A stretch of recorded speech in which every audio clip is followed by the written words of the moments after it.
Okay Ravi भाई। वैसे समय 3 बजे तक है, आपको और चाहिए होगा तो और भी मिल जाएगा, कोई दिक्कत नहीं है, आप शुरू कीजिए। ठीक है। नमस्कार दोस्तों, मैं रवि एक शराबी। हाय रवि भाई। हाँ रवि। ये स, ये संस्था आप लोगों के साथ की वजह से मैंने आज किसी भी प्रकार का नशा नहीं किया और आज शराब के घातक घूंट से मैं दूर हूँ। आप सभी ग्रुप वालों का बहुत बहुत धन्यवाद है कि जिन्होंने मेरे को ये मौका दिया सर्विस का। और आप लोगों का आभार इसलिए भी है कि बहुत कम इंडियंस इंडिया के ग्रुप हैं जो ट्रेडिशंस पर सुनना या बोलना चाहते हैं, और उनमें से एक आपने हैं जिन्होंने सुनने उसकी शुरुआत करी है। अब ना सबसे पहले ना आपको ना ये समझना पड़ेगा कि ट्रेडिशन हमारे लिए जरूरी क्यों है। मैं पहले थोड़ा सा इतिहास लूंगा कि ट्रेडिशन लिखे क्यों गए और ट्रेडिशन की जरूरत क्यों है हमारे ग्रुपों को। और फिर उसके बाद सर मैं फर्स्ट ट्रेडिशन पे ले जाऊंगा। आज जितना कवर हो पाएगा वो कोशिश करूंगा कि मैं अपना बेस्ट से बेस्ट आपको दे पाऊं, और कोशिश करूंगा कि मेरे मुंह से ईश्वर कुछ ऐसे शब्द निकाले जो आप लोगों के लिए मैं उपयोगी बोल सकूं। अब ना सर हम आते हैं कि हमें ट्रेडिशन की जरूरत क्यों है। तो यार ट्रेडिशन का इतिहास कैसे आया। देखिए, जब 1935 में बिल विल्सन और डॉक्टर बॉब सोबर हो गए। 1934 में बिल विल्सन हो गए थे और डॉक्टर बॉब उसके 4-5 महीने बाद हुए थे। तो जब दोनों सोबर हो गए तो 19 हम 10 जून 1935 से मानते हैं फाउंडेशन डे। तब क्या हुआ कि धीरे धीरे ना हमारे ना अल्कोहलिक एनोनिमस का विकास होना चालू हुआ। पहले हमारे बिल विल्सन, फिर उसके बाद डॉक्टर बॉब के बाद बिल डॉटसन। ऐसे करते करते ना धीरे धीरे धीरे धीरे 20 मेंबर हुए, 20 से 40 हुए, 40 से 80 हुए। इसके बाद जो मेजर हमारी ग्रोथ हुई ना वो हुई हमारी 1939 में, जब हमारी ए बुक लिखी गई। ए बुक लिखने के बाद जब उसका ना एक जैक अलेक्जेंडर पोस्ट आता है, सैटरडे इवनिंग पोस्ट आया जैक अलेक्जेंडर द्वारा, तो उसकी ना वर्ल्ड वाइड उसकी पब्लिकेशन हुई हमारी बुक की, अल्कोहलिक एनोनिमस की। और देखते ही देखते क्या हुआ कि हमारे वही 20 लोग, 20 से 80, 80 से 200, 200 से 400, 400 से 2000, 2000 से 10,000, ऐसे ही हमारी ग्रोथ हुई। अब क्या हुआ कि वर्ल्ड वाइड हमारे ना अलग अलग ग्रुपों में, अलग अलग वर्ल्ड्स में हमारे ग्रुप खुलने लगे। अब वो ग्रुप जब खुलते थे तो हर ग्रुप, हम देखिए हम शराबी ना सारे उपद्रवी होते हैं। हम लोगों को संभालना बहुत आसान नहीं है। ये एक ईश्वर की इच्छा होती है जो हम सब एक साथ एक कमरों में बैठ जाते हैं, वरना हम लोगों को अपना इतिहास उठा के देखे तो हम बहुत उपद्रवी, हम किसी के यहाँ सुनने वालों में से नहीं होते। तो ऐसे ही ना वर्ल्ड में अलग अलग ग्रुप खुलते जा रहे थे। और जब वो ग्रुप खुल रहे थे तो उसके साथ साथ उनकी परेशानियां भी आती थी। और वो परेशानियों के ना लेटर आते थे बिल विल्सन के पास, और वो बिल विल्सन उन लेटर्स का जवाब देते थे। तो ये जितने ट्रेडिशन है ये सब हमारे एक्सपीरियंसों से आए हैं। और क्या होता था कि देखिए 12 स्टेप जो है हमारे, 12 स्टेप हमारे ऑक्सफोर्ड ग्रुप से लिए गए हैं, उसको सिक्स सिक्स स्टेप्स को मॉडिफिकेशन करके वो 12 में करा गया है। लेकिन ये जो हमारे 12 ट्रेडिशन है ये पूरे के पूरे हमारे, जो हमने अपना एक्सपीरियंस और ग्रुपों से जो हमने भुगता है उससे लिया गया। जैसे मैंने इलस्ट्रेशन में लगाया भी है, आप देखिए सब नीचे कि नीचे मेंबर्स हैं वो अपने एक्सपीरियंस डाल रहे हैं भट्टी में, और उसके जो निचोड़ निकल रहा है उससे ऊपर से बूंद बूंद गिर के ट्रेडिशन बन रहे हैं। ऐसे ही ना मैं आपको ना छोटे छोटे ना एग्जाम्पल्स बताता हूँ कि क्या क्या होता था, तो किस कैसे एक्सपीरियंस आए। एक ना हमारा ना जापान में ग्रुप खुला, टोक्यो में। तो वहां से लेटर आया बिल विल्सन के पास कि सर यहाँ पे ना एक ग्रुप खुला है, उसमें ना एक परेशानी है कि यहाँ का जिसने ग्रुप खोला है ना उसने एक नई परंपरा बना ली है। उसने 12 स्टेप की जगह 10 स्टेप कर दिए हैं, और 10 स्टेप की जगह उसने महीने की एंट्री फीस लगा दी है 100 येन। तब बिल विल्सन ने उसको बताया कि भाई गलत कर रहा है, लेकिन कोई बात नहीं, उसे करने दो, बाद में उसको उसको जब अपनी गलती का एहसास होगा तो वो वापस आ जाएगा ऐसे। इसके अलावा एक बार क्या हुआ कि जिसने हमारी किताब लिखी है ना, लिविंग सोबर, संयमित जीवन, ये हमारा ना एक क्लब हाउस होता था न्यूयॉर्क में। तो वहां पे वो बैठा हुआ था, तो एक ना नीग्रो नीग्रो और ब्लैक बंदा जो होमोसेक्सुअल था वो आया, और उसके हिप्पी टाइप बाल बड़े हुए थे, गे भी था, वो सब कुछ था। तो वो आया और उसने ना कहा कि ना मेरे को ना इस आपके ग्रुप में ना मेंबरशिप चाहिए। तब वो बिल है बैरी लीच बैरी लीच अंदर गया सीनियर से पूछने। उसने कहा कि क्या सर मैं इनको इनको हम अंदर आने दें। तो सारे सीनियर्स ने कहा नहीं, ऐसे नहीं आने दोगे, ऐसे तो ये खराब कर देगा ग्रुप को, ये है वो। तो ना बैरी लीच थोड़ा परेशान हुआ। तो बैरी लीच ने क्या किया कि बैरी लीच ने फोन किया बिल विल्सन को और कहा कि सर मैंने ना आपसे एक बात पूछनी है कि ऐसे ऐसे एक बंदा है, क्या करा जाए। तो बिल विल्सन ने उसकी सारी बात पूछी, और सारी बात पूछने के बाद बिल विल्सन ने कहा क्या उसको शराब से समस्या है? तो बैरी लीच ने कहा हाँ है। तो कह रहा बस इसके बाद कोई क्वेश्चन ही नहीं है। तो ये ना छोटे छोटे इतिहास जो हमारे हैं ना एक्सपीरियंसेस के, इन्हीं से हमारे ट्रेडिशनों का विकास हुआ है। एक बार शुरुआत में क्या होता था कि लेडीज अल्कोहलिक्स को अलाउड नहीं किया जाता था मीटिंग्स में, तो वो भी एक इतिहास है। ऐसे कई छोटे छोटे इतिहास है जिनसे हमारी परंपराएं आई हैं। तो अब आप लोगों को ना इतना समझ आ गया होगा कि ये परंपराओं का इतिहास है क्या। अब इसको कहते हैं कि हमें परंपराएं जरूरी क्यों है। क्या हुआ कि जब 1939 के बाद, बिग बुक के बाद, जैक अलेक्जेंडर के बाद 1941 में हमारी ग्रोथ तो बढ़ गई।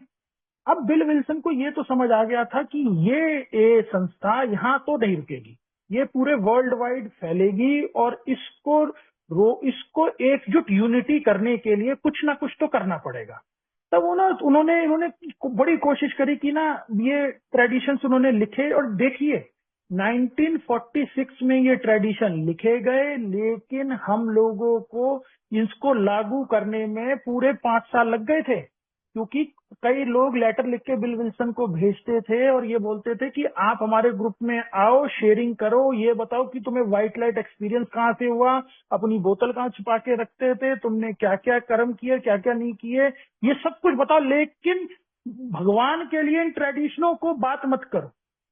क्योंकि आज भी आप देखेंगे ना ग्रुपों में ट्रेडिशंस के ऊपर बात करने को आसानी से कोई तैयार नहीं होता। सब ये सोचते हैं कि ट्रेडिशन ना यार ऑफिस वर्क के लिए है, ट्रेडिशन ना यार ये जो बिजनेस मीटिंग होती है इसके लिए है, या इंटर ग्रुप के लिए ट्रेडिशन ये। लेकिन आपको मैं एक सच्चाई बात बताता हूँ, ट्रेडिशन उतना ही जरूरी है हर एक इंसान के, अरे हर एक मेंबर के लिए, जितना उसके लिए स्टेप जरूरी है। बिल विल्सन कहते हैं अगर अगर कोई भी मेंबर स्टेप्स नहीं करेगा तो वो अपने डेथ वारंट पे खुद साइन कर रहा है, आज या कल उसका डेथ होनी लिखी है अगर वो स्टेप्स नहीं करता तो। और ऐसे ही अगर कोई भी ग्रुप ट्रेडिशंस को फॉलो नहीं करेगा तो उस ग्रुप का तबाह होना निश्चित है। तो तभी ये बातें बड़ी जरूरी हैं। और सबसे ना जरूरी बात तो तब आती है कि ना जब बिल विल्सन को समझ आया ना, तो बिल विल्सन ने ये ट्रेडिशन लिखे, और जब लिखने में उनको इतनी परेशानी आई ना, और उसके बाद तो चालू करने में उनको बहुत परेशानी आई, कोई भी ग्रुप आसानी से नहीं था। तो ना एक ना हमारा स्लोगन आता है कीप इट सिंपल, जिसको डॉक्टर बॉब ने कहा था, और लोग ना उसको ये सोच लेते कि ये प्रोग्राम को कीप इट सिंपल रखो, तो नहीं, उसमें भी कॉमन वेलफेयर को आगे रखा गया था, जो वो अब मैं आपको अभी फर्स्ट एडिशन में बताऊंगा।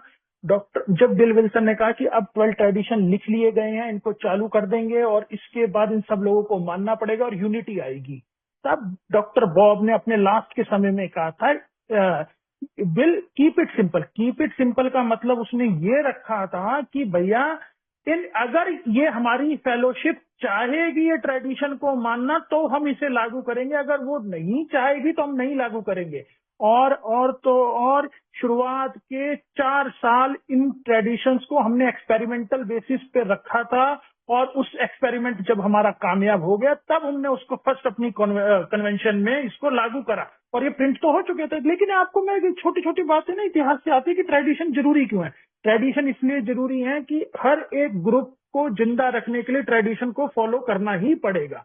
जैसे हमें स्टेप्स रखते हैं हमें ठीक करने के लिए, ऐसे ही, क्योंकि क्या होता है स्टेप्स जब मैं करता हूँ ना, तो स्टेप्स से ना मैं अपनी इन्वेंट्री लेता हूँ, मैं अपने करेक्टर डिफेक्ट पे काम करता हूँ, और जब मैं ट्रेडिशंस पे काम करता हूँ तो मैं ग्रुप की इन्वेंट्री लेता हूँ और ग्रुप के करेक्टर डिफेक्टों पे काम करता हूँ। तो ये बात मुझे समझ आनी चाहिए। और इसके आगे ना कॉन्सेप्ट भी आते हैं, जब कुछ चीजें हमारी ना ट्रेडिशंस में रह गई थी ना, तो वो आगे कॉन्सेप्ट में लिखी गई थी कि वो चीजें उनको ब्रॉड किया गया है, तो आपको भी आगे समझ आएगा। अब ना हम आते हैं कि हमारा ये पहला ट्रेडिशन कहता क्या है।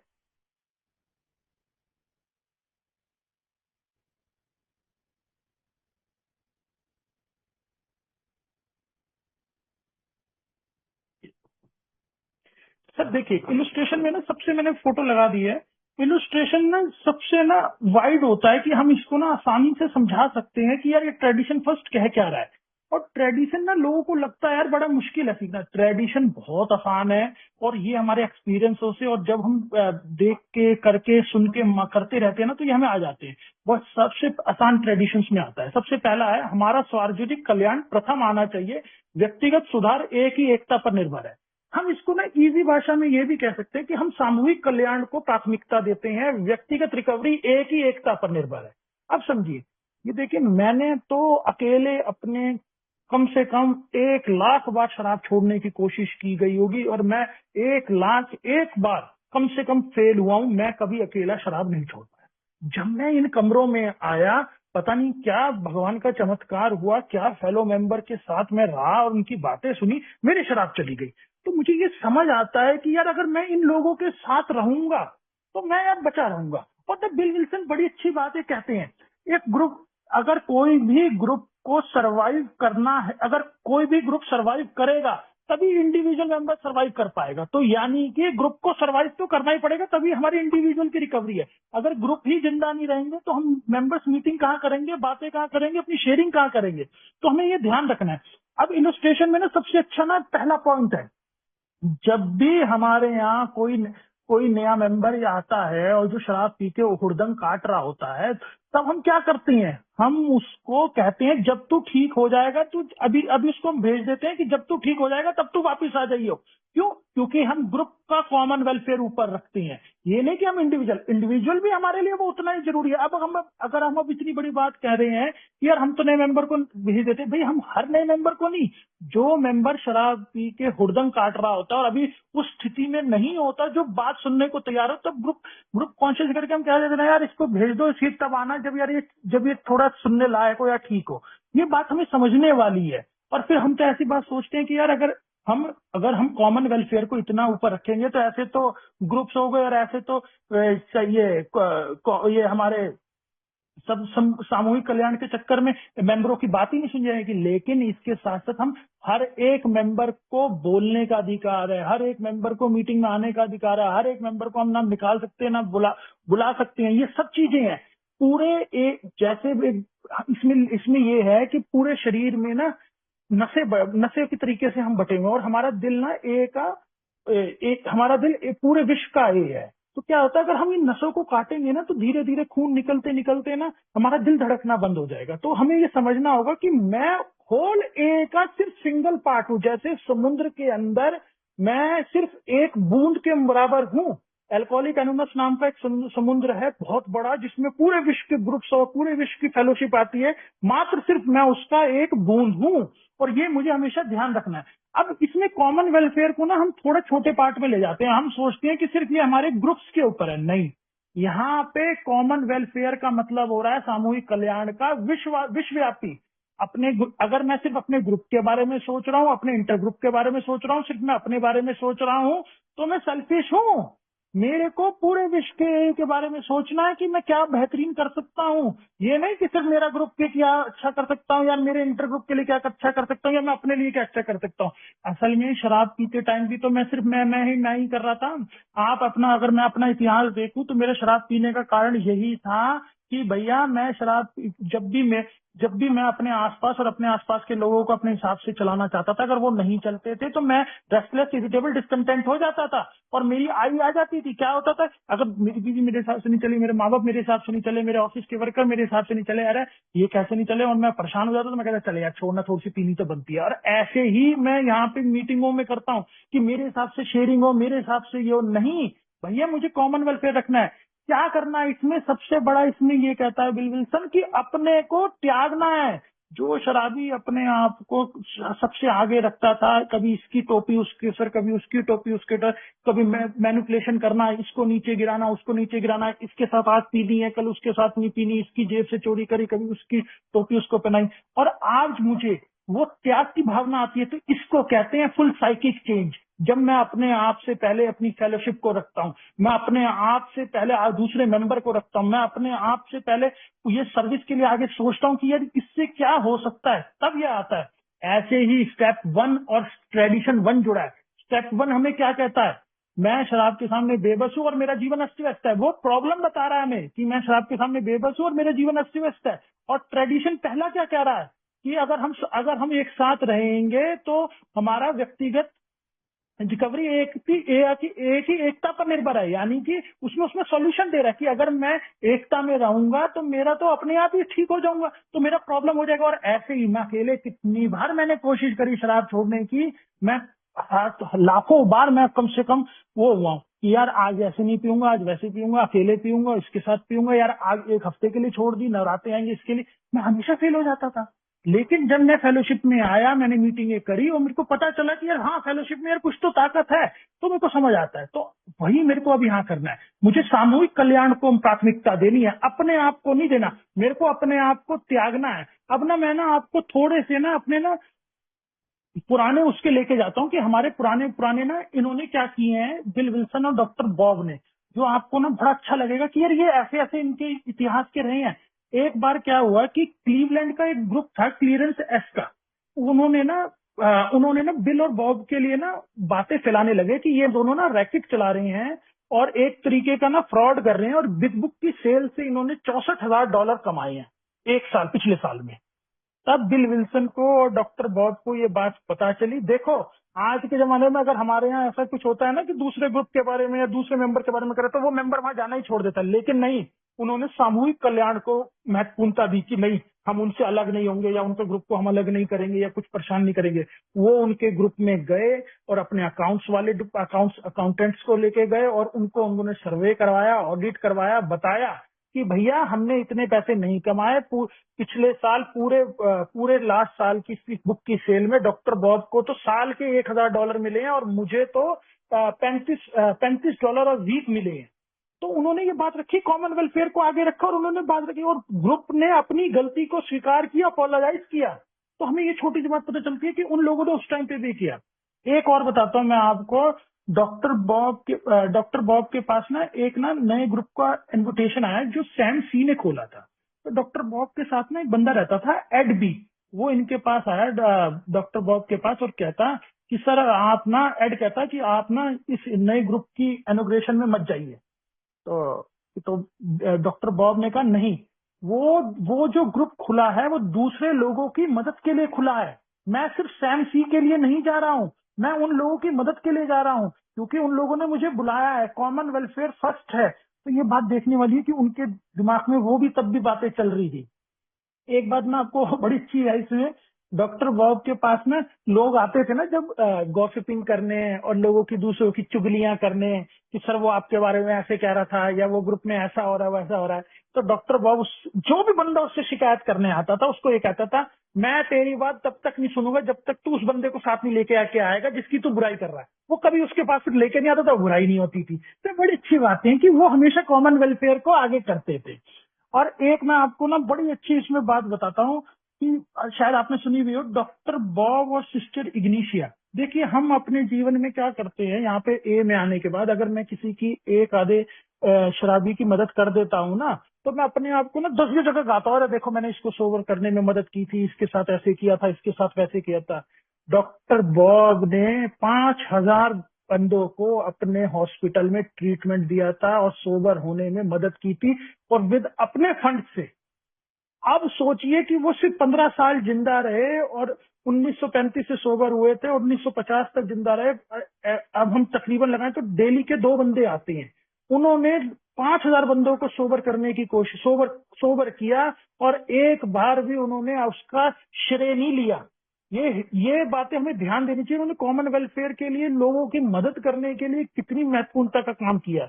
एक सबसे बड़ी बात बताता हूँ, जब डॉक्टर बॉब की माली हालत बहुत खराब थी, मतलब उनका घर गिरवी पड़ा था, सब कुछ परेशान थे, तब उनके पास एक रॉली हेम्सली, जो बेसबॉल के जैसे इंडिया का सचिन तेंदुलकर होता है, ऐसे ही वो रॉली हेम्सली पिचर था, वो कैचर था बहुत बढ़िया, यूएसए का। उसे शराब से समस्या थी, तो उसके 2 मैनेजर आए थे। उन्होंने उस टाइम में $2 लाख, आप समझिए $2 लाख, जब अमेरिका में एनुअली एक मेंबर की, मतलब पर एनम की उसकी कमाई पूरे साल की $2,000 होती थी, तब उसको $2 लाख का ऑफर दिया गया। तब उसने मना कर दिया, डॉक्टर बॉब ने, कि तुम मुझे से खरीद नहीं सकते, मैं 12 स्टेप के कोई पैसे नहीं लूंगा।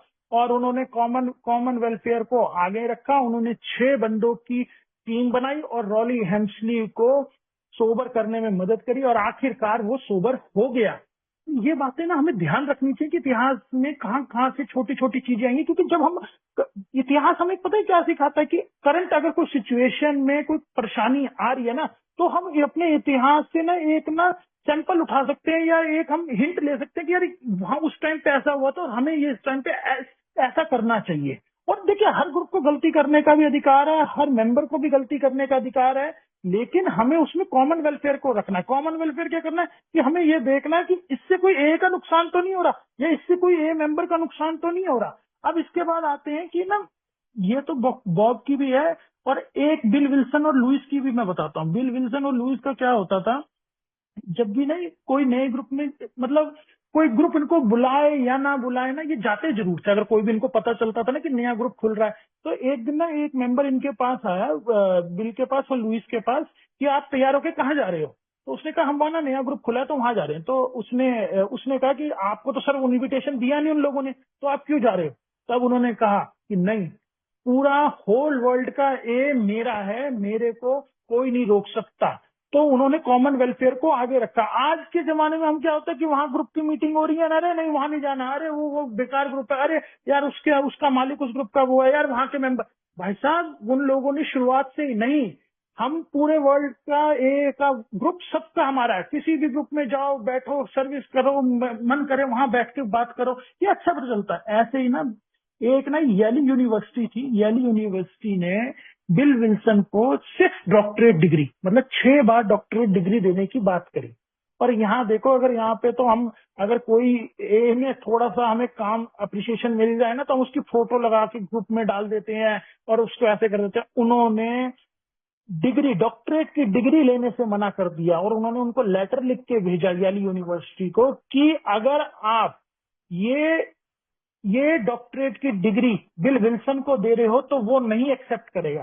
हाँ, अगर आप ये कंट्रीब्यूशन ए को दे रहे हो तो हम में से कोई भी आके इस सर्टिफिकेट को या इस उपाधि को ले लेगा।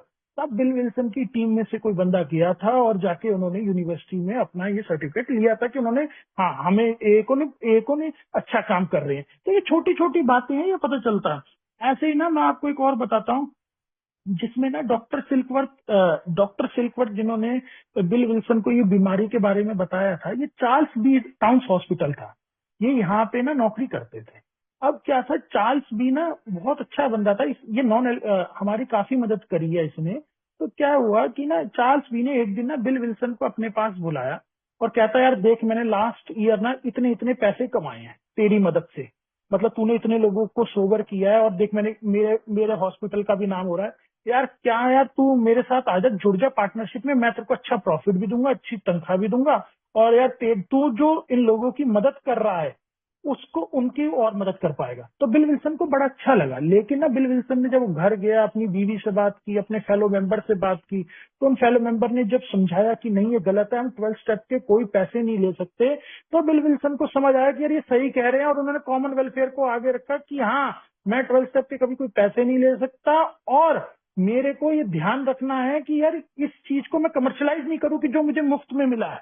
तो ये बात देखने वाली है। और देखिए बिल विल्सन तो इतने बेचारे शरीफ थे, घर में पैसे नहीं खाने को, कुछ नहीं, बीवी इनकी डिपार्टमेंटल स्टोर में काम कर रही है। और क्या होता था कि ये अपनी बेसमेंट में रिकवरिंग एल्कोहलिक्स को रखते थे डिटॉक्स कराने के लिए, उनको मदद करने के लिए। और एक बार तो ऐसा हुआ कि एक एक एक अल्कोहलिक्स, वो बेचारा काफी दिनों से सोबर नहीं हो पा रहा था, कभी इनके कपड़े लेके बेच देता था, और लास्ट टाइम में उसने इनके ही घर में उसने सुसाइड कर लिया।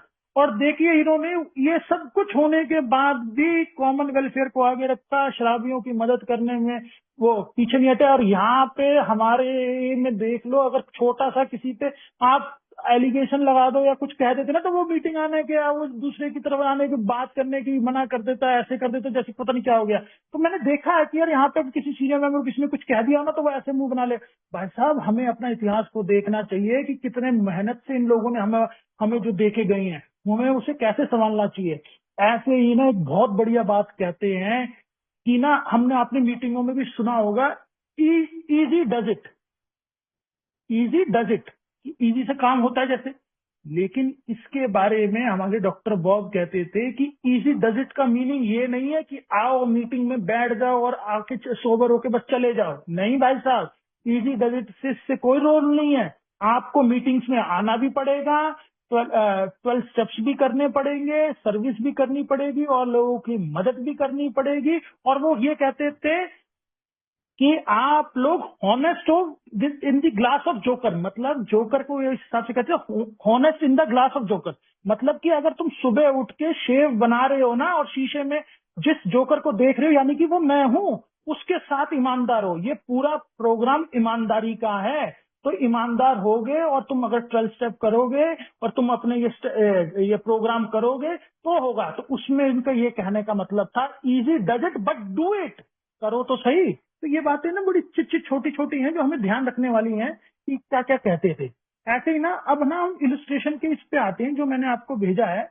इसमें देखिए कि जो ये पेड़ पे बंदा बैठा हुआ है, पेड़ पे उसके साथ कई सारे लोग बैठे हुए हैं और ये जो पेड़ की टहनी है ये ए ग्रुप है और जो पूरा पेड़ है ये ए है। अब देखिए अगर मैं अपनी महत्वाकांक्षाओं को, अपनी ईगो को ऊपर रखने के लिए वो टहनी काटने की कोशिश करता हूं तो पूरा का पूरा ग्रुप तबाह हो जाता है। और मैंने यहाँ देखा है कई ग्रुपों में जो लोग ट्रेडिशंस फॉलो नहीं करते, मनमानी तोड़ते हैं और कॉमन वेलफेयर को दूर रख के सिर्फ अपनी अपनी सोचते हैं, भाई साहब वो ग्रुप मैंने बंद होते देखे हैं।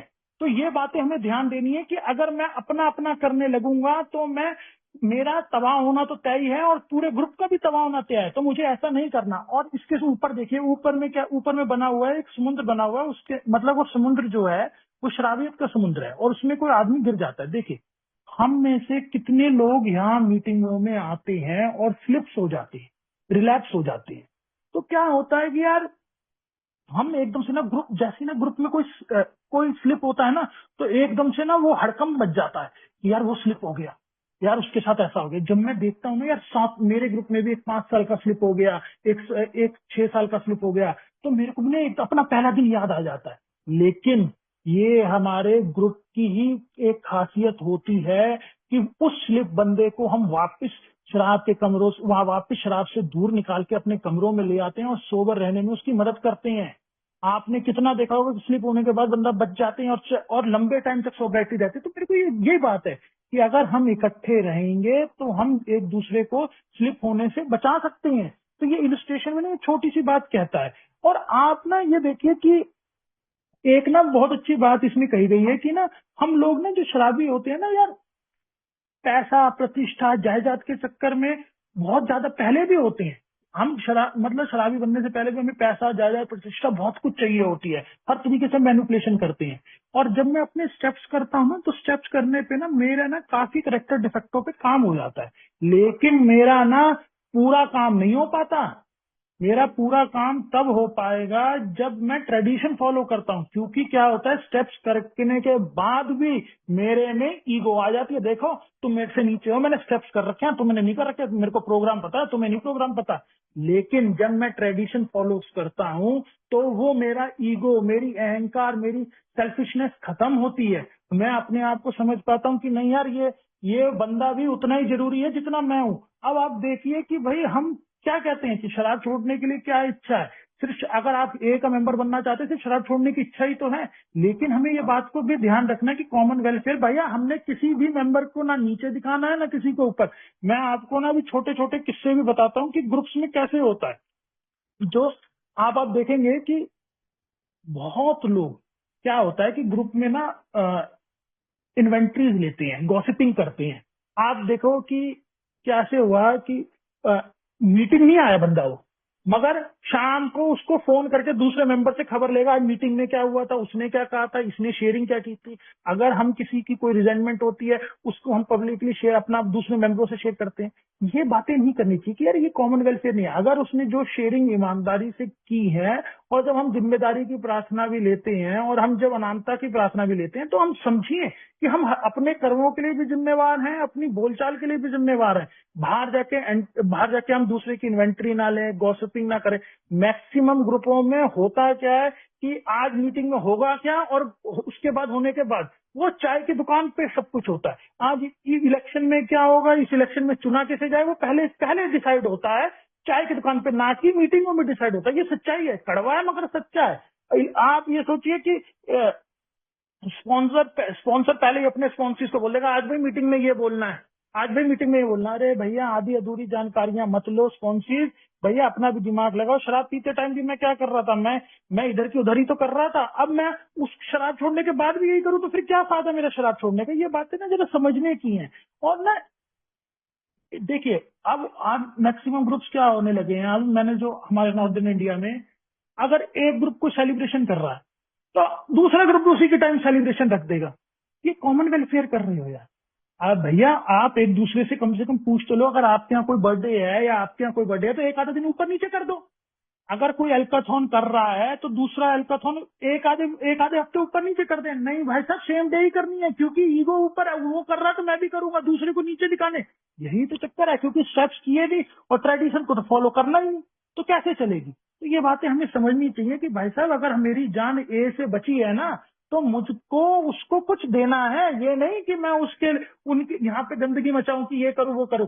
अब कोई बिजनेस मीटिंग आपके यहाँ बिजनेस मीटिंग में आके बैठ जाए दूसरे ग्रुप का, तो भाई साहब वहां पे तो ये कह देते हैं कि यार ये कैसे बैठ गया भाई दूसरे ग्रुप का बिजनेस मीटिंग में। अरे भैया एक बात बताओ, किसने कहा कि दूसरे ग्रुप का बिजनेस मीटिंग में नहीं बैठ सकता। भैया सब कोई बैठ सकते हैं, हाँ उसको वोट देने का अधिकार नहीं है। होम ग्रुप का पैम्फलेट पढ़ो कि उसमें होम ग्रुप जहां से वो अपनी मन की बातें करता है और जहां से उसने सर्विस ले रखी है, लेकिन वो तो कहीं भी एक मेंबर है, कहीं भी बैठ सकता है और वो सजेशन भी दे सकता है कि अगर आपको लेना नहीं लेना वो अलग बात है। वो दूसरा मेंबर भी समझे कि अगर वो किसी ग्रुप में बैठा है तो उसको कहाँ बोलना है और कहाँ नहीं बोलना है, ये आगे कॉन्सेप्ट में आपको समझ भी आएगा। अच्छा, सबसे जरूरी कॉमन वेलफेयर के नाम को जो हम धब्बा लगाते हैं जब हम आईजीआर को चुनते हैं, बड़ा सबसे क्या होता है, मैं हमेशा हर ग्रुप में जब भी स्पीकर शेयरिंग या कोई भी शेयरिंग होती है मैं जरूर बोलता हूं कि कृपया अपने ग्रुपों में जो आईजीआर चुने वो वेल इन्फॉर्म्ड चुने। अगर आप आईजीआर नहीं, चलो कोई नहीं आने को तैयार, अगर आप नहीं आता तो आप सीट को खाली छोड़ दीजिए, सिर्फ आप पैसे भेज दीजिए और रिपोर्ट ले लीजिए, लेकिन आप गलत बंदों को मत चुनिए। क्योंकि अगर, अच्छा मैं तो ये भी कहता हूँ अगर कोई मेंबर आईजीआर चुना भी जाता है ना, तो भाई साहब आप चुनने के बाद आपकी भी रिस्पॉन्सिबिलिटी है कि आप भी कुछ सीखो, कुछ तैयार हो। जीएसआर का पेम्पलेट आता है उसे पढ़ो, ट्रेडिशन पढ़ो, स्टेप पढ़ो। हम करते हैं, हम आईजीआर सिर्फ उसको चुन देते हैं कि यार ये जाएगा, शरीफ बंदा है, वह पैसे देने हैं और वहां से किताबें और मेडल वेडल लानी है, लेके आ जाएगा। भाई साहब नहीं, इंटर ग्रुप रिप्रेजेंटेटिव का बहुत बड़ा काम है। यही आने वाले टाइम के आपके डेलीगेट हैं, यही आपके आने वाले टाइम के सर्विस स्ट्रक्चर में chairman, CPC chairman, secretary, literature chairman बनेंगे और यही आपके ऊपर ट्रस्टी लेवल तक जाएंगे। अगर यही वेल इन्फॉर्म्ड नहीं होंगे तो फिर तो ऊपर जाके भी गंदगी होगी और ऊपर जाके भी कोई काम नहीं हो पाएगा। मैं आपको अभी ना नेशनल लेवल पे भी बताऊंगा कि कॉमन वेलफेयर की कैसे धज्जियां उड़ाई जाती हैं।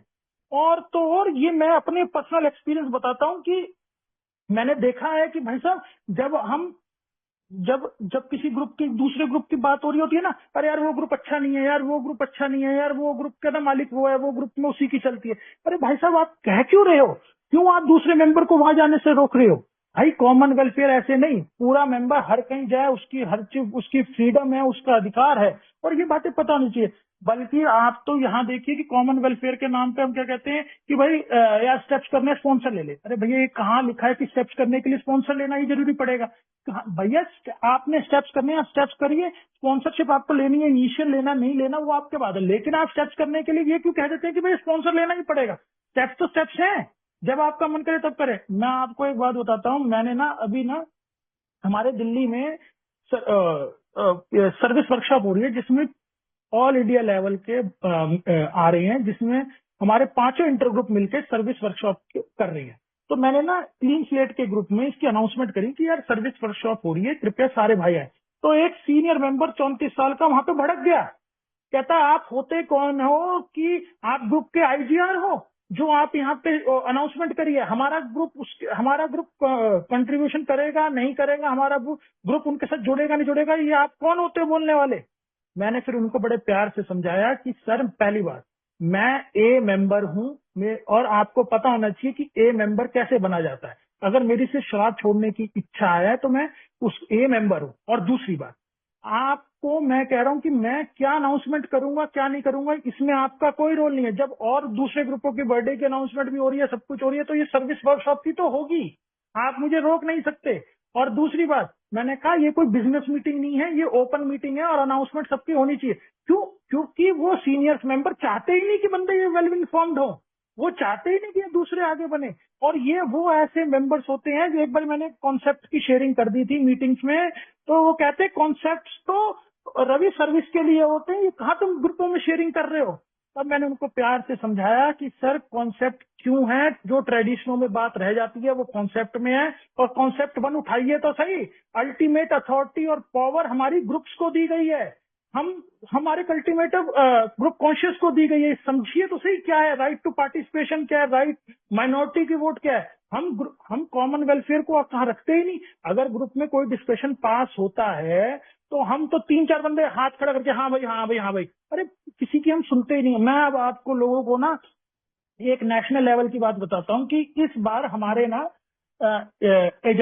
एजेंडा पास हुआ जिसमें ना ये कहा गया कि रिहैब वाले कोई भी सर्विस स्ट्रक्चर में आगे नहीं आएंगे, मतलब सर्विस के लिए आगे नहीं आएंगे किसी भी सर्विस स्ट्रक्चर में, ना ग्रुप में, ना ना इंटर ग्रुप में, ना वो आगे हमारे कॉन्फ्रेंस में या उसमें हमारे उसमें सर्विस स्ट्रक्चर में।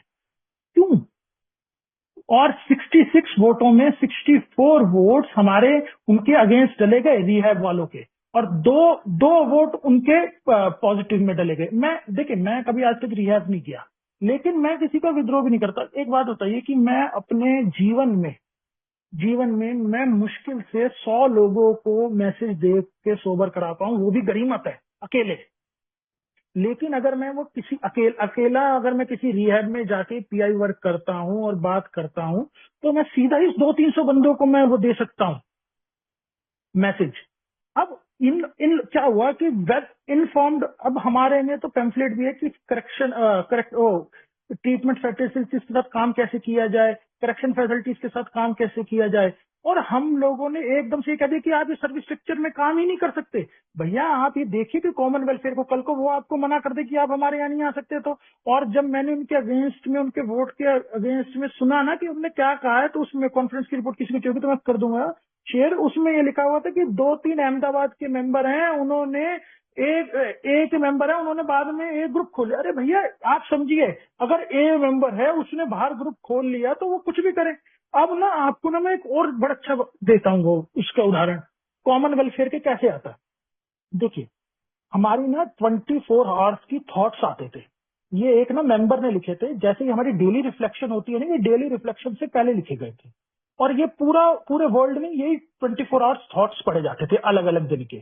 तो ना हमारे कुछ मेंबरों ने कही कि यार ये 24 आवर्स थॉट्स को ना हम ना इसको ना वो कर देते हैं, अप्रूव कर देते हैं, और इससे ना और इसी की किताब छपवा देते हैं। तब हमारे कॉन्फ्रेंस ने ना डिसीजन लिया कि नहीं, ऐसे हम किसी भी एक मेंबर की हम किताब नहीं छाप सकते, और अगर हम ऐसे ही इसकी किताब छापेंगे तो ये उसका गलत होगा हमारे पूरी फेलोशिप के लिए। तब हमारी 80 में ये डेली रिफ्लेक्शन लिखी गई थी, और ये 12x12 step, language of heart और एज विल सी यू, अलग अलग जगहों से लेके ये डेली के हमारे डेली रिफ्लेक्शन आई, जो हम आज के दिन उस पर रोज पढ़ते हैं। तो ये बातें समझ आती है कि कॉमन वेलफेयर के लिए वहां पे सिंगल बंदे को अलग रखा गया। और यही बात मुझे हमेशा बाबा यहाँ ध्यान रखनी है कि अगर मैं अपने आप को त्याग के दूसरे को मौका देता हूं ना, तो मतलब दूसरे ग्रुप को, या अब क्या, जैसे कि भाई ग्रुप में मेरे को ये बात ध्यान देनी है कि भाई अगर ग्रुप में कोई ग्रुप कॉन्शियस, मैंने किसी बात को बोला कि यह होना चाहिए, लेकिन मेरे ग्रुप ने मेरे अगेंस्ट कह के वो ग्रुप कॉन्शियस होके पास हुआ, तो मेरे को ग्रुप के लिए, कॉमन वेलफेयर के लिए मेरे को उनका साथ देना चाहिए, ना कि मेरे को उनके लिए पीछे से ये अरे नहीं ये ऐसे नहीं, इन्होंने गलत किया, ये नहीं होना चाहिए था, वैसे नहीं होना चाहिए था, मैं उनके पीछे से बैक पैकिंग करने लगूं। नहीं, कॉमन वेलफेयर भैया, हाँ मेरी बात मेरी राय है, लेकिन अगर ग्रुप उसमें सहमत नहीं है तो मेरे को उस ग्रुप की माननी पड़ेगी, कॉमन वेलफेयर को देना पड़ेगा। जब मैं अपने आप से पहले दूसरे को महत्वपूर्णता देता हूँ ना, वही असली प्रोग्राम है। जब मैं अपने आप को ये कहता हूँ ना कि लोग मुझे समझे की बजाय मैं लोगों को समझूं, लोग मुझे प्यार देने की बजाय मैं लोगों को प्यार दूं, ये है हमारा कॉमन वेलफेयर, यही है हमारा सब कुछ। कि भाई मैं अपने आप से पहले दूसरे ग्रुप, दूसरे इंटर ग्रुप और पूरे विश्व के बारे में सोचूं, दूसरे मेंबर के बारे में सोचूं, नहीं कि सिर्फ मैं अपने बारे में सोचूं। मैक्सिमम क्या होता है कि भाई कॉमन वेलफेयर के नाम पे मीटिंगों पे हम प्रेयर के टाइम से बाद पहुंचते हैं और कुर्सी लगाने से पहले हम उठ के चल देते हैं। क्यों? क्योंकि भाई वो तो सेक्रेटरी की है, वो तो सेक्रेटरी करेगा, वो करेगा। अरे भैया मेरा भी उतना रोल, मेरी भी उतनी ड्यूटी है। अगर मैं टाइम से पहले पहुंचू, सर्विस में पूरी दूं, चाहे वो सर्विस मेरी किसी हिसाब की, चाहे भी मैं स्टाफ के दूं, कि कॉमन वेलफेयर पहला है। तो भाई ये मुझे बात समझनी चाहिए। एक ना बड़ा अच्छा ना वो उदाहरण दिया गया है ए कम्स ऑफ एज में। ए कम्स ऑफ एज में कहा गया है कि हम शराबी जब वो आते हैं ना, तो हम बहुत ना सेल्फ सीकिंग होते हैं। अपने परिवार से हमने ना सब तरीके के विश्वास खो रखा होता है, अपने माँ बाप से, अपनी बीवी से, अपने बच्चों से। और कुछ हमारे यहाँ कुछ अल्कोहलिक्स औरतें भी आती हैं, और हम लोगों का कुछ ऐसे रोमांटिक के चक्कर में हम ग्रुप को तबाह कर देते हैं, और कई लोग स्लिप्स हो जाते हैं। तो हमें ये बात समझनी चाहिए कि कॉमन वेलफेयर के लिए कि भाई अगर लेडीज अल्कोहलिक है तो लेडीज ही उसका स्पॉन्सर बने। ये नहीं कि भाई जेंट्स स्पॉन्सर, लिखा कहीं नहीं गया, लेकिन कोशिश करनी चाहिए। पीछे के इतिहास भी कई रहे हैं कि भाई अगर लेडीज आई है तो ये। और हमारे में वर्ल्ड में अल्कोहलिक्स में सबसे कम डाइवोर्स का रेट है। तो ये देखने वाली बात है कि देखो, जो लोगों ने पूरी पूरी तबाही मचा रखी हो, जिन लोगों ने कुछ खाना मचा रखा था हर जगह पे, और वो यहाँ पे आके कॉमन वेलफेयर की बात करते हैं। यही तो साइकिक चेंज है, यही तो इतिहास है हमारा लोगों का कि भाई साहब, जिन लोगों ने हमें देखा है ना कि यार ये साला इतना आरामी जिंदा भी कैसे रह गया, और आज वो हमें देखता है कि यार दूसरे के भले के लिए काम कर रहा है, ये इसके लिए भले के लिए काम कर रहा है, अपने खर्चे स्वयं उठा रहा है। तो उन लोगों को हमें शाबाशी देते हैं। उन लोगों को समझ आता है कि यार हाँ, यार कुछ तो बदला हुआ है, तभी तो हमारा ए का भला होता है। सर अब क्वेश्चन आंसर पे चलते हैं। जी जी, शुरू। ये ना जो क्वेश्चन आंसर्स है ना, ये ग्रेप वाइन के आर्टिकल से हैं। ये ना कुछ बदलते रहते हैं, कुछ ऐड इसमें होते रहते हैं। इस क्या होता है कि ना ग्रेप वाइन के आर्टिकल्स ना अलग अलग ग्रुपों से आते थे और उनकी समस्याओं को रखते थे, तो उनसे ये क्वेश्चन लिए गए हर ट्रेडिशन को। तो हर ट्रेडिशन को समझने में ना, ये इन क्वेश्चंस के जब मैं आंसर दूंगा ना, तो उससे समझने में आसानी आती है कि यार हाँ, ये ट्रेडिशन, जैसे मैंने इतिहास में आपको कई बातें बताई, और एक करंट की कई सिचुएशंस बताई, इंटर ग्रुप्स की सिचुएशन बताई, और कई मैंने आपको ग्रुप्स की सिचुएशन बताई। ऐसे ही ना जब इनके आंसर मिलेंगे तो आपको और अच्छा रहेगा आपके उसके लिए। एक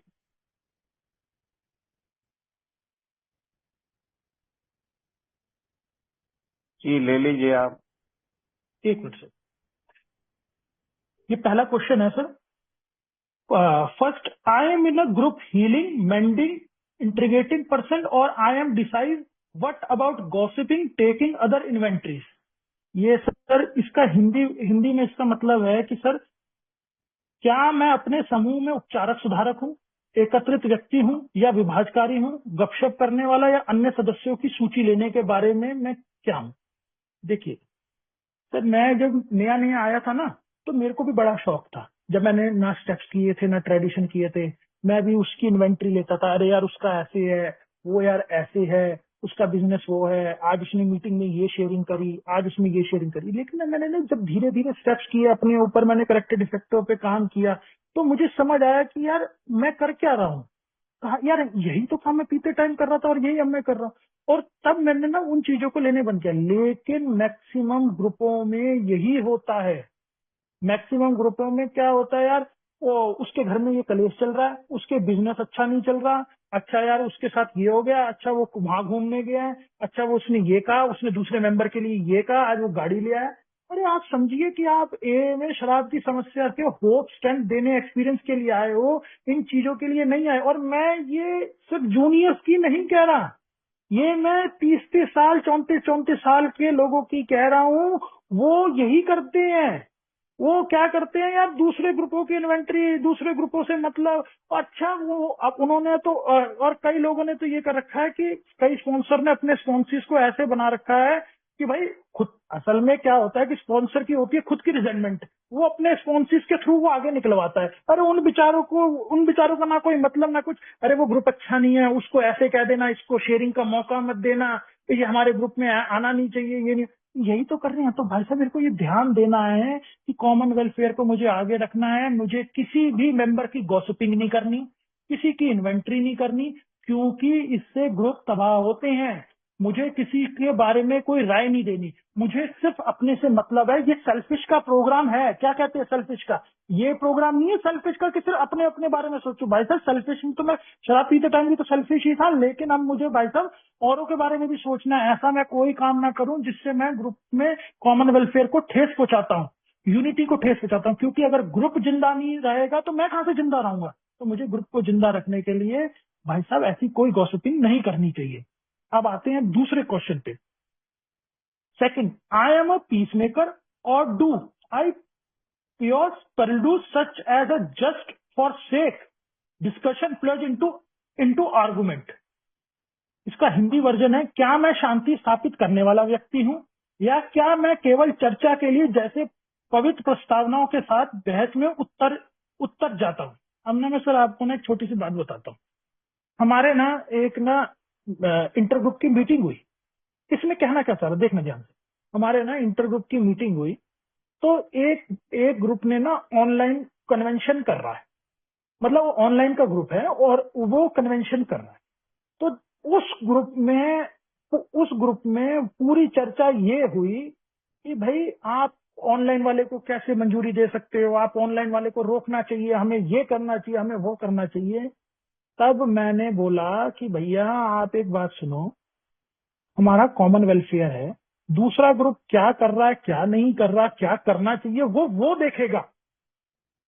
हम अपने जो इतने आईजीआर आए हुए हैं, जो दूसरे ग्रुपों की आज हमारी मीटिंग होनी है, एजेंडा पे बात होना है, हम पीआई वर्क क्या कर सकते हैं, लिटरेचर पे क्या काम कर सकते हैं, ग्रुप सर्विस के लिए क्या कर सकते हैं, सर्विस स्ट्रक्चर को बेहतर करने के लिए क्या कर सकते हैं, नहीं, पूरा ग्रुप उस आर्गुमेंट में लग गया। नहीं, उसको ये करना चाहिए, उसको वो करना चाहिए, ट्रस्टी को ये कहना चाहिए, डेलीगेट को ये कहना चाहिए। भाई साहब मेरे को समझना चाहिए कि मैं पीस मेकर की तरफ हूँ, मेरे को औरों का भला देखना है कि भैया पूरे महीने की एक मीटिंग हो रही है जैसे तैसे, यहाँ लोग आते नहीं है, इतनी दूर से लोग आए हैं अपना समय बर्बाद करके, पैसे बर्बाद करके, और यहाँ कॉमन वेलफेयर को आगे रखना चाहिए कि भैया आप उस टॉपिक को छोड़ दो जो जबरदस्ती का आप खींच रहे हो। ऐसे ही हमारे ग्रुपों में होता है।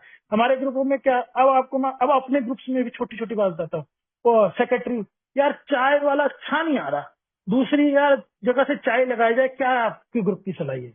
अरे यार भैया आप एक बात सोचो, बिजनेस मीटिंग हो किस लिए लेती है। ये अब जब हमने आपको सेक्रेटरी, आपको ट्रेजरर और आपको आईजीआर चुन लिया, अगर हमने एक ग्रुप की कमेटी बना दी है तो ये डिसीजन आप अपने आप ले लो, ग्रुप में डिस्कशन करने वाले थोड़ी हैं। हमें तब ये सोचना चाहिए कि कौन से डिस्कशन कहाँ करने हैं, और कहानी की जिन छोटी छोटी बातों पे। एक मेंबर कहता कि यार आज ना ग्रुप की मीटिंग ना, वो बिजनेस मीटिंग कहता ग्रुप ना आजकल लेट खुल रहा है, मैं आता हूँ तो तब तक ग्रुप नहीं खुला होता। तो अरे भैया मैंने उनको समझाया कि सर आप भी तो जुड़ने का काम करो, आप कुर्सियां बिछा लो, आप ग्रुप खोल दो, अगर सेक्रेटरी लेट है तो मैं आ जाता हूँ तो मैं खोल देता हूँ, कौन सा फर्क पड़ गया। तो ये बातों को हमें ध्यान देना चाहिए कि हमेशा भी कोई बात हो तो हमें कॉमन वेलफेयर को आगे रखना है, तो पीस मेकर का काम करना है, शांति दूत का काम करना है, और काम करवाने के हिसाब से करना है। ये नहीं कि अपना शराबी वाला काम होने ही नहीं देना, उसको बात को खींचते रहना है, ऐसे नहीं। तीसरा क्वेश्चन आता है, am I gentle with those who rub me the wrong way और आई एम एब्रेसिव। इसका हिंदी वर्जन है, क्या मैं उन लोगों के साथ सौम्य हूं जो मुझे गलत तरीके से परेशान करते हैं, या मैं कठोर हूं। देखिए मैंने सर पहले क्या होता था, जब मैं नया नया आया था तो मेरे साथ व्यवहार का अगर गलत हुआ तो मैं उस मेंबर से बोलना बंद कर देता था या उसकी मीटिंग जाना बंद कर देता था, क्योंकि डरपोक था। लेकिन जब मैंने स्टेप्स किए, ट्रेडिशन किए, अपने आप का इन्वेंट्री ली, अपने आप को देखा, तो मुझे समझ आया कि नहीं, अगर वो गलत है तो गलत, अगर वो है तो वो अपने लिए है, और उसके लिए मुझे प्रे करनी पड़ेगी कि हे ईश्वर इसको इसको सद्बुद्धि दे, इसको खूब धन दौलत शौहरत दे, इसे मेरे से अच्छा अच्छा घर परिवार सब कुछ दे, और मुझे इस पे गुस्सा होने से बचा, क्योंकि वो भी मेरा भाई है। अब अगर यही बात अब ग्रुप में आती है, इंटर ग्रुप में आती है, कॉमन वेलफेयर के लिए आती है, जिनसे मेरी नहीं भी बनती, मैं उनको फोन भी करता हूँ कि हमारे ग्रुप का सेलिब्रेशन है या सर्विस स्ट्रक्चर की ये काम होने जा रहा है, आप भी आइए, या आप काम कीजिए, आप बोलने में अच्छे हैं, आप इस जगह पे आइए। ये मेरा काम है, ये नहीं कि मैं उनको उनको दबाता रहूं, नहीं उनसे बोलना नहीं है, उनसे बात नहीं करनी है, बेकार लोग नहीं। हर मेंबर अच्छा है, हमें हर मेंबर की अच्छी अच्छी बातों को रखना है, उनकी बुराई उनके पास छोड़ देनी है। ये बातें मैंने सीखी हैं। अब आते हैं चौथे क्वेश्चन पे, do I I make a competitive A remark such as comparing one group with another और contrasting A one place with A another. Hindi version है सर इसका, क्या मैं प्रतिस्पर्धा एक टिप्पणी करता हूं, जैसे एक समूह दूसरे की तुलना में करना या एक स्थान पर ए की तुलना दूसरे के स्थान पर। सर पहले मैं करता था लेकिन अब नहीं करता। इसमें ये कहना चाह रहा है कि क्या मैं दूसरे ग्रुप को टिप्पणी करता हूं, अरे वो उसका मालिक वो है, अरे यार उसका मालिक वो है, अरे उस ग्रुप में तो वो लोग जाते हैं, अरे इस ग्रुप में तो ज्यादातर वो मिडिल क्लास के लोग हैं, या उसमें अपर क्लास के लोग हैं, वो इंग्लिश बोलने वाले हैं, यार वो हिंदी बोलने वाले हैं, यार वो मराठी में बोलते हैं। भाई साहब मैक्सिमम ग्रुपों में यही होता है कि कहाँ से आए हो, तुम्हारा इंटर ग्रुप कौन सा है, तुम्हारा ग्रुप कौन सा है, तुम्हारा स्पॉन्सर कौन सा है, तो उसके हिसाब से जजमेंट करते हैं। भाई साहब मैं पीते टाइम कर क्या रहा था, पीते टाइम मेरी रिजेंटमेंट का पीने के बाद मेरी रिजेंटमेंट का मेन कारण क्या था, क्योंकि मैं लोगों को जज करता था। और जितनी मेरी जजमेंट है, मैंने जब रिजेंटमेंट की अपनी लिस्ट बनाई, जितनी मेरी जजमेंट है वो सारी मेरी बनाई हुई गलत रॉन्ग जजमेंट थी। यार वो गंदा गलत है, वो ऐसे है, उसने मेरे साथ वैसे किया, उसने जब मैंने उनसे अमेंड किए ना, तब मुझे पता चला कि यार ये सारे जजमेंट तो मेरी रॉन्ग है। वो सब कहते थे कि हम तो भाई मानते हैं। और ऐसे ही मैं हर किसी को यहाँ ए में आने के बाद जज करता हूँ दूसरे ग्रुप को, वो ग्रुप ऐसा अच्छा नहीं है, वो अच्छा नहीं है, ये सेक्रेटरी अच्छा नहीं है, ये यार ये ट्रस्टी अच्छा नहीं है, ये डेलीगेट अच्छा नहीं है। मैं ये सबको जज करता हूँ। भाई साहब अगर उनको पावर दी गई है, उनको अगर चुना गया तो कुछ तो उनमें होगा। तो मुझको हर चीज को ध्यान देना चाहिए कि मेरे को कभी किसी की बुराई नहीं करनी चाहिए, हमेशा कॉमन वेलफेयर को आगे रखना चाहिए। अब सर आते हैं पांचवे पे। Do I put down some a activities as I if superior not participating in this और द एस्पेक्ट ऑफ ए। इसका हिंदी वर्जन है, क्या मैं ए की गतिविधियों को इस तरह से कमंतर आकत करता हूं जैसे कि मैं ए में कुछ ऐसे पहलुओं में भाग ना लेने के कारण। मतलब कि अगर ए में कोई एक्टिविटीज हो रही है, अगर कोई एक्टिविटीज हो रही है तो अगर मैं उसमें पार्टिसिपेशन नहीं कर रहा या मेरे को कोई पद नहीं दिया गया, तो मैं क्या करता हूं कि भाई यार ये चीज अच्छी नहीं हो रही।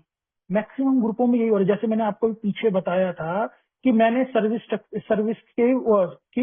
हमारे दिल्ली में पहली बार सर्विस वर्कशॉप हो रही है, जिसमें 5 इंटर ग्रुप जुड़े हुए हैं और पूषण जी वगैरह की टीम आ रही है मुंबई से, और बहुत अच्छा हिडन पार्ट्स को जो जो पॉइंट्स नहीं बता पाते वो बताएंगे और आप लोगों को आना चाहिए। तो उस मेंबर ने क्यों किया, क्योंकि वो उसमें पार्टिसिपेट नहीं कर रहा, वो पार्टिसिपेशन नहीं कर रहा, वो दूसरों को भी नहीं करने दे रहा, दूसरे को नीचे। यही तो हम करते हैं। तो हमें ये ध्यान देना चाहिए कि भाई साहब अगर मैं किसी एक्टिविटी में पार्टिसिपेट नहीं कर रहा या मुझे कोई पद नहीं दिया गया तो मैं उसको नीचे ना दिखाऊं। जैसे शादियों में फूफा का तो रूठना बनता है, ऐसे नहीं। भाई साहब यही कुछ खाना मैंने पहले अपने पीते टाइम किया है, और छोड़ने के बाद तो ना करूं कि भाई साहब मैं कॉमन वेलफेयर को आगे तो करूं। ये मेरे को आगे ध्यान देना चाहिए कि चाहे मैं एक्टिविटी में हूं नहीं हूं, अगर वो ए के भले के लिए काम हो रहा हो तो मुझे उसमें रंगी नहीं डालनी चाहिए। मैं आपको एक बहुत अच्छा ना अभी का उदाहरण बताता हूँ। एक ट्रस्टेड सर्वेंट बहुत अच्छे पद पे, मैंने ना अपने ग्रुप में ना language of heart, alcoholics comes of age, doctor Bob, pass it on, ये सारी ना किताबें ना मैंने लाके एक पीस रख दिया। तो ऐसी चर्चा बात चल रही थी। उस ट्रस्टेड सर्वेंट ने सब ग्रुप के सामने ये कहा कि इस लड़के ने हमारे ग्रुप के पैसे खराब कर दिए, 3,000 रुपए। ये किताबें ले आए, जब कोई अंग्रेज आएगा तब ये किताबें बिकेंगी। तब सर मैंने ना उनको समझाया कि भाई साहब ये जो हम किताबें लेते हैं ना, अगर इंटर ग्रुप से हम ये किताबें खरीदते हैं तो 20% का प्रॉफिट देते हैं हम इंटर ग्रुप को। एक तो पहले वो भला किया, दूसरा भाई साहब अगर ये किताबें इतिहास है हमारा, और अगर ये होंगी ही नहीं, बच्चों को पता ही नहीं होगा कि यार ये किताबें होती हैं, तो वो लेंगे कैसे। और मैंने कहा अब आते हैं आप इंग्लिश हिंदी की जो बात करते हो, मैंने कहा आज के टाइम में हर के हाथ में मोबाइल है, गूगल ट्रांसलेट खोले और हिंदी का पेज की फोटो खींचे, वो इंग्लिश की पेज की फोटो खींचे, तुरंत हिंदी में हो जाता है। मैंने कहा आप कह कैसे रहे, क्यों, क्योंकि उन्होंने ये काम उनके साथ नहीं हुआ, ये काम उन्होंने नहीं किया, तो वो दूसरे को नीचे दिखाना है। तो मैं ना ये बात बड़े प्यार से बताता हूँ कि नहीं भाई साहब ऐसा काम कोई मत करो कि यार जिससे आप नहीं पार्टिसिपेशन किया, आपको नहीं मिला कंट्रीब्यूशन, तो आप उसको दूसरी चीज को नीचे तो मत दिखाओ कि भैया जैसे स्पीकर मीटिंग हो रही है दूसरे ग्रुप में, अरे मत जाओ वो बेकार है स्पीकर मीटिंग। क्यों, आप नहीं एक्टिविटी कर रहे तो दूसरा भी ना करे, दूसरे को क्यों नहीं जाने दो। ये बातें हमें ध्यान देनी चाहिए। छठा आता है sir, I am informed about A as a whole. Do I support in every way I can A as a whole और just a part I understood and approve of. छठा इसका हिंदी में है, क्या मैं ए के बारे में पूरी जानकारी है, क्या मैं ए का हर संभव तरीके से समर्थन करता हूँ, क्या मैं सिर्फ उन हिस्सों में जिन्हें समझता हूँ और या स्वीकार करता हूँ। सर देखिए इसमें छोटी सी बात क्या है, मैक्सिमम ग्रुप्स इंटर ग्रुप्स को पता ही नहीं होता कि पूरे वर्ल्ड के ए में क्या चल रहा है। हमारे ना आपको सबको ये होना चाहिए, देखिए जो भी हमारे कॉन्फ्रेंस होगी, जब हमारे डेलीगेट और ट्रस्टी और ए क्लास ट्रस्टी जाएंगे, जो एजेंडा पास होंगे वो एजेंडा हमारे एडवाइजरी एक्शंस में आते हैं। एडवाइजरी एक्शंस वो होते हैं जिसपे हमें अगले साल काम करना है। जैसे अभी ये इस साल रिहैब वाला हुआ, तो अब मैं आपको ये बताता हूँ कि हमें ग्रुपों को पता ही नहीं होता कि यार ये पूरे वर्ल्ड के में हो क्या रहा है। जो एक वो आती है कॉन्फ्रेंस की रिपोर्ट आती है इंटर ग्रुप में, कभी भी नहीं पढ़ी जाती ग्रुप्स में। उनका आईजीआर कभी भी इंटर ग्रुप से मांग के नहीं लाता। और ये हाल तो इंटर ग्रुप में भी है, वो इंटर ग्रुप वाले फोल्डर आते हैं चुपचाप रख देते, उसकी पन्नी तक नहीं उतारते, क्योंकि भाई वो उनको पता नहीं और वो बताना भी नहीं चाहते। तो मैं इसीलिए क्यों कहता हूं वेल इन्फॉर्म्ड। अगर वेल इन्फॉर्म्ड होगा तो आपके आईजीआर वेल इन्फॉर्म्ड होंगे, तो वो जाके कहेंगे हमें वो फाइल दो, और वो उन पॉइंट्स को राइट डाउन करेंगे, लिख के लाएंगे और आपको बताएंगे, और आपका ग्रुप सहमति देगा तो वो जाके एडवाइजरी एक्शन पास होंगे अगले साल में। अगर नहीं होगा तो नहीं होंगे। आपका ग्रुप उसमें माइनॉरिटी में आवाज भी लगा सकता है कि सर हमारे डेलीगेट को कहो कि ये चीजों को वापस लिया जाए। तो ये बातें हमें ध्यान रखनी चाहिए कि हम ए के बारे में जानते हैं कि पूरा नहीं जानते, कोशिश करनी चाहिए कि यार हमें ना पते हैं। अब हमारे हमारे यहाँ इंडिया में 12 स्टेप मैगजीन जैसे ग्रेप वाइन आती है, ऐसे 12 स्टेप मैगजीन का नाम ही नहीं है। पीआई चेयरमैन इसका पब्लिशर होता है, अब उसको खुद ही नहीं पता होता कि यार इसमें मेरे को करना क्या। कहता है यार मेरे को तो इसके वो आ ही नहीं रहे, लोग मेरे को नोट्स ही नहीं देते, यार मैं इसमें क्या 12 स्टेप मैगजीन लिखूं। भाई आप ये बताइए कि कोई भी इंडिया के ग्रुप में ने क्या ग्रेप वाइन की वो ले रखी है सब्सक्रिप्शन? नहीं लेते, ना लेते हैं ना बात करते हैं। अब क्या करें, लैक ऑफ है हमारा। तो अब हमें ना पता होना चाहिए कि यार क्या चीज हमें करनी चाहिए और कैसे, और क्या, और पूरे ये बात में कि ये नहीं कि मैं अपना ईगो या अपनी बात को ऊपर रखने के लिए बता रहा हूँ। भाई साहब हर एक मेंबर को ये पता होना चाहिए कि 12 स्टेप क्या कहते हैं, 12 ट्रेडिशन क्या कहते हैं, कॉन्सेप्ट क्या कहते हैं, कन्वेंशन रिपोर्ट क्या कहती है, कॉन्फ्रेंस क्या कहती है। क्यों? क्योंकि ये सब जो है पूरा है और वर्ल्ड ही तो है, हम पूरे समुद्र की उस बूंद के बराबर ही तो है। तो हर उसको बराबर हक है पता होने का, और इसमें हमें कोशिश करनी चाहिए बताने की। आपस सेवंथ पे आते हैं sir. Am I as considered a member as I want them to be a? मतलब कि क्या मैं ए सदस्य के प्रति उतना ही विचारशील हूं जितना मैं चाहता हूं कि क्या मेरे प्रति हूं? सर बहुत अच्छा क्वेश्चन है।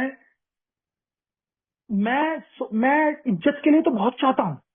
क्या मैं सामने वाले को भी इज्जत देना चाहता हूं ए मेंबर में? देखिए अगर कोई 34 साल 20 साल का मेंबर है सोबर, तो उसको तो मैं गुरुजी प्रणाम सर कैसे हो और बहुत अच्छे, और अगर वहीं कोई 6 महीने का साल का आ जाता है, मैं उससे तू करके बात कर रहा हूँ, ऐसे बात करके कर रहा हूँ, और मुझसे कोई तू करके बात करे तो मुझे अच्छा नहीं। भाई साहब मैं आपको इतना बुरा बुरा हाल बता सकता हूँ। एक मेंबर 34 साल सोबर, वो ये कहता है अगर कोई नया मेंबर उसके पास जाता है ना कि पहले अपना 5 साल पूरे करके आ तब मुझसे हाथ मिलाइयो। तो मैं क्या कर रहा हूँ ये को भाई साहब, मैं आप यकीन नहीं करोगे, मैं हमेशा रोज कोशिश करता हूँ कि सीनियर को कम बात करूं, और जो नया न्यू कमर है जो अभी कुछ ही दिन सोबर हो पा रहा है या नहीं भी हो पा रहा, रिलैक्स चल रहा, मैं उसको जरूर फोन करूं। क्यों भाई साहब, मेरे को पता है कि मेरी ए से जान बची है, और मेरे को ये देना है इन लोगों को। ये नहीं कि मैं अपनी जान बची तो बस बस अपना सेल्फिशपना देखूं ना। तो ये बात मुझे ध्यान दीजिए, मेरे को हमेशा दूसरे के साथ भी वैसा ही व्यवहार करना चाहिए जैसा मैं चाहता हूँ कि मेरे साथ कोई व्यवहार करे। मैं तो दुनिया से चाहता हूँ कि दुनिया मुझे वो आप करके बोले, प्यार से बोले, अच्छे ढंग से बोले, और मैं दूसरे को तू तड़ाक करूँ, नीचा दिखाने की कोशिश करूँ, अरे इसे कुछ नहीं पता, इसको कुछ नहीं आता, इसने ना प्रोग्राम नहीं ऐसा।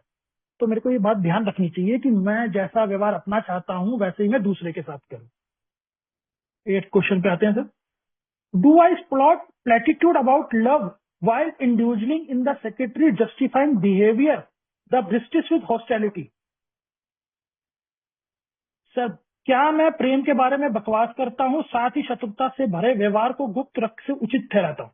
ये सब बहुत अच्छा क्वेश्चन है और बहुत अच्छा इसका आंसर है। इसमें पता है क्या है, इसमें ये कहना चाहता है कि भैया मैं ऊपर से तो मीठा मीठा हूँ और अंदर से मैं कड़वा हूँ। मतलब कि मैं ऊपर से तो हाँ जी भाई साहब आपका काम कर देंगे, आपके लिए हम तैयार हैं, सब कुछ करके दिखाएंगे और ये करके दिखाएंगे वो करके दिखाएंगे, और बाद में जब काम करने की बारी आती है और मैं तो वहां पीछे हट जाता हूँ, ये कड़ी बातें करता हूँ। ऐसे ही ना एक ना मैं किसी की बात बताता हूँ आपको। उसने ना ऐसी शेयरिंग करी, मैं अपनी चमड़ी उखेड़ के इन मेंबरों के लिए चप्पल बनवा दूं, जीभ से इन कमरों को चाट दूं, और भाई साहब ये आभार है, अपने बाल उखाड़ दूं, ये कर दूं वो कर दूं। भाई साहब ऐसी शेयरिंग के रोंगटे खड़े हो गए। फिर उनसे ना हम में से एक ने कही कि सर, कुछ दिनों बाद कि सर ना वो ना 12 स्टेप करने के लिए चलना, चलेंगे आप? तो वो एकदम से भड़क गया, तुम्हें पता नहीं है सीनियर से कैसे बात करी जाती है? तो भाई साहब ये बात मुझे पता होनी चाहिए कि मैं ऊपर से तो अच्छा अच्छा दिखा रहा हूँ, अंदर से नहीं हूँ। तो ये मेरे को समझ आना चाहिए कि भाई fake it to make it नहीं, मैं जैसा हूँ वैसा ही रहूं। ये नहीं कि मैं ऊपर से तो हंस रहा हूँ और अंदर से मैं अरे ये तो बेकार बंदा है, अरे तो ये वो है। ऐसे ही मैं अपने इंटरग्रुपों में, अरे भाई इसका कोई भी एजेंडा आ जाए पास नहीं होने देना। क्यों नहीं पास होने देना? क्योंकि मेरे को ये पसंद नहीं। अरे भाई साहब ऊपर से तो मैं हाँ वोट लेने के लिए हाँ जी हाँ जी हाँ जी हाँ जी, और पीछे पीछे से नहीं, इसका काम नहीं होने देना। तो ये काम मुझे नहीं करना चाहिए क्योंकि पीछे टाइम में तो मैं यही कर रहा था, और ये अच्छा करूंगा तो फिर क्या फायदा। Ninth question, do I enough a meeting और read enough a literature to really keep me in touch? क्या मैं ए के पर्याप्त बैठकों में जाता हूँ? क्या मैं ए का पर्याप्त साहित्य पढ़ता हूँ ताकि वास्तव में मैं संपर्क रह सकूं? सर मैं तो पढ़ता हूँ, लेकिन मैक्सिमम लोग बिग बुक के अलावा कुछ पढ़ने को ही नहीं राजी होते। और बिग बुक के हार्ड कवर के ऊपर लिखा है कि the basic text book of alcoholic anonymous. सिर्फ जो बेसिक चीजें हैं वो है अल्कोहलिक एनोनिमस। बहुत बड़ा इतिहास है हमारा।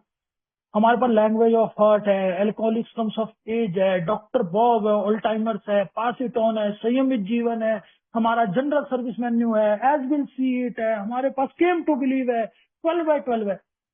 लोगों को पता ही नहीं है कि ये होता है। इलुस्ट्रेशन का ये जो मैप और ये क्वेश्चन आंसर्स जो मैंने चेकलिस्ट के लगा रखे हैं, ये मैक्सिमम मेंबरों को पता ही नहीं है क्या होते हैं।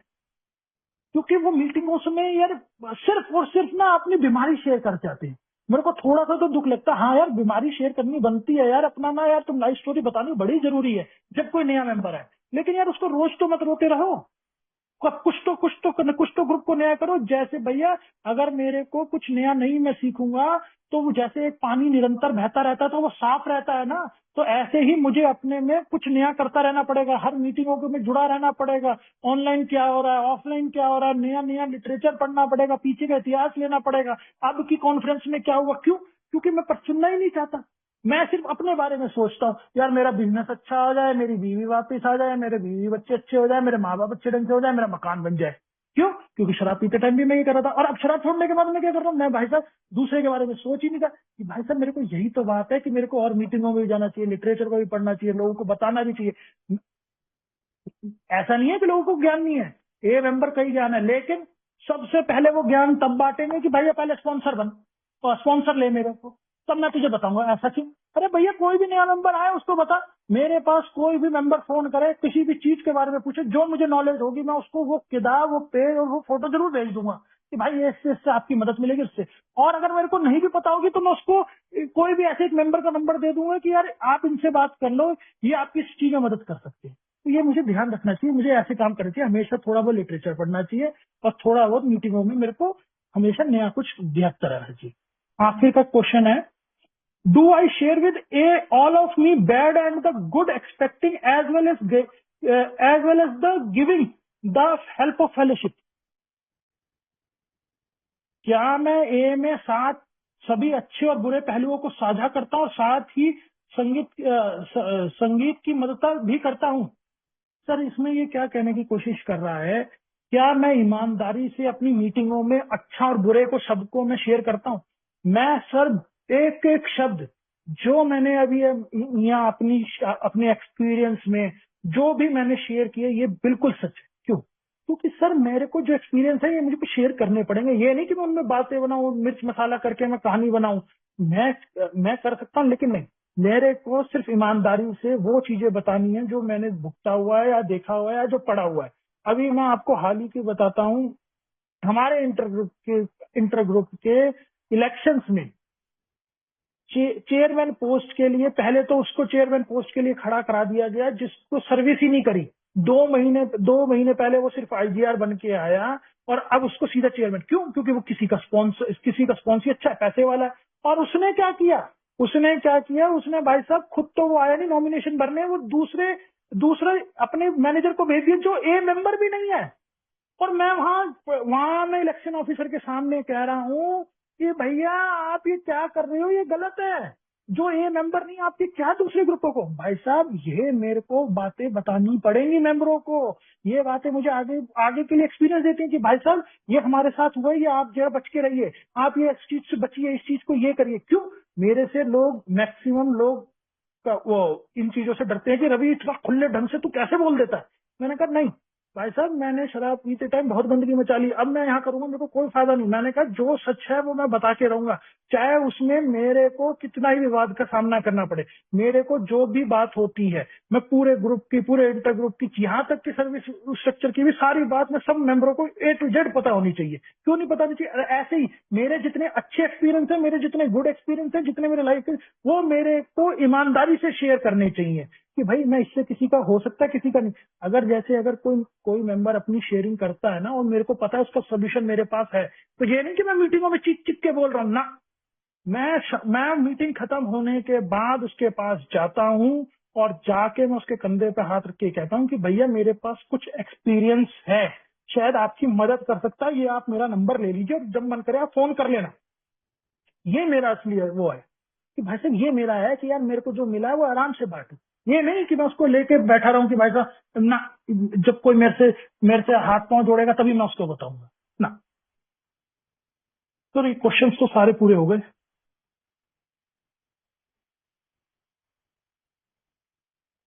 ओके जी, थैंक यू। इसको स्टॉप कर लें फिर।